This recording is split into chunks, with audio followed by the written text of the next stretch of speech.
Zach Hoover was a 57-year-old man who lived in Montgomery, Alabama. He lived in a small one-bedroom apartment with his cat, Milo. During the week, he worked as a janitor in the local high school, and on weekends, he volunteered at the local animal shelter. Zach's only real splurge was a weekly bingo night that he had been attending since his divorce finalized. One afternoon, Zach was cleaning the high school yard when he experienced weakness in his legs. Over the next few days, the weakness gradually progressed until he was barely able to get around without the help of a cane. One Friday evening, he had had enough. He filled up Milo's food bowl to the brim, zipped up his jacket, and called a taxi to take him to the emergency room. When Zach arrived at the emergency department, he was examined by a young attending physician, Dr. Tia Pearson. The conversation was slow and meandering. Zach complained about how his weakness had affected all aspects of his life. "I live only a few blocks from here, but I still had to take a taxi," he complained. Dr. Pearson listened carefully and questioned Zach more about his condition. "Have you experienced any chest pain lately? Shortness of breath, headache, or vomiting?" Zach said no. He was generally quite healthy, didn't smoke, didn't drink, and had even stopped eating red meat and processed foods. On physical examination, his heart, lung, and abdominal examinations were all normal. "Since your problem isn't specific enough, I want to run some blood tests and an ECG," Dr. Pearson explained to Zach. He agreed, and after the tests were run, he waited patiently for the results. When the lab results came in, they showed hyperkalemia, high potassium levels. So Dr. Pearson arranged for Zach to get admitted to the hospital and started ordering some medications to help lower his potassium levels. The nurses administered IV medication to treat the hyperkalemia and got him ready for his hospital admission. Within a few hours, another set of labs was ordered, this time by Dr. Carr, who was the doctor in charge of all overnight admissions.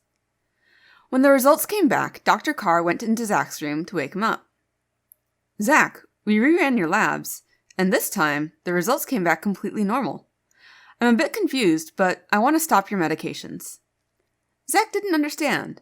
"Doc, isn't that good news? Doesn't that mean the medications worked?"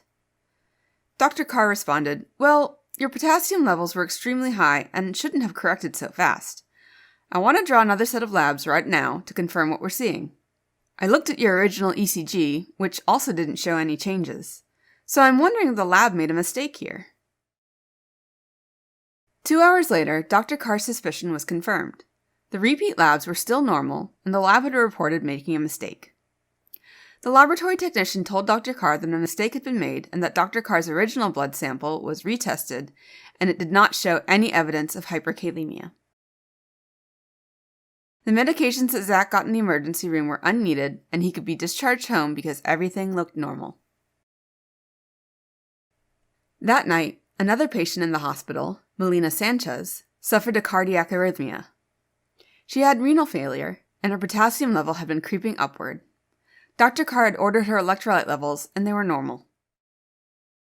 It turned out that the mistake that the laboratory had made was that they had swapped blood samples for 2 patients, Zach Hoover and Melina Sanchez. Melina's initial blood sample showed hyperkalemia, and that was reported under Zach Hoover. So, while medications and IV fluids were being given to Zach, Melina was quietly getting worse as her potassium levels drifted higher and higher with life-threatening consequences. Dr. Carr had realized the laboratory error, but didn't notify the hospital to do an immediate root cause analysis so that other patients at risk could be identified right away.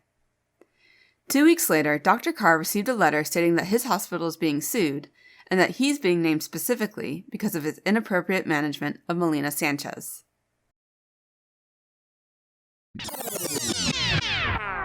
Now, to rewind this back, let's say that Dr. Carr had alerted the hospital's risk management team as soon as the laboratory technician reported that a mistake had been made.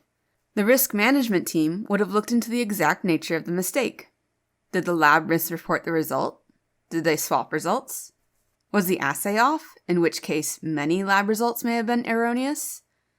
The team would have quickly gotten to the root of the problem to help ensure the safety of other patients in the hospital. They would have found out that the 2 results had been swapped and alerted Melina Sanchez's medical team about the mistake. If that had happened, IV fluids and medications could have been given to Melina Sanchez to potentially bring down her potassium levels. The moral? When there's a medical error, it's important to notify the hospital risk management and patient safety team so that they can analyze the error to understand the cause and prevent it from recurring.